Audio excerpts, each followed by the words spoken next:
Dolazim iz Sirije, idem u Njemačku. Ja sam student univerziteta u Alepu, ali nisam mogao nastaviti studiranje zbog rata, te sam zbog toga odlučio otići u Europu. Ovo su moja supruga i moj brat, dok je ostatak obitelji u Siriji. Nadamo se da ćemo ih, kada se i mi smjestimo, dovesti u Europu. Želimo nastaviti studirati, također i moja supruga.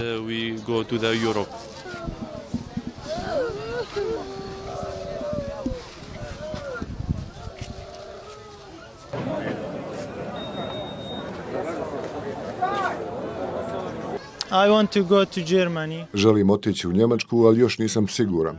Završio sam studije u Siriji i ako postoji mogućnost, radio bih u Njemačkoj kao učitelj ili tome slično. Studirao sam englesku književnost, ali studiranje u Siriji nije baš bilo dobro zbog korupcije. Zato želim nastaviti studiju i naprijediti svoje znanje. Putujem s bratom i 2 sestrama.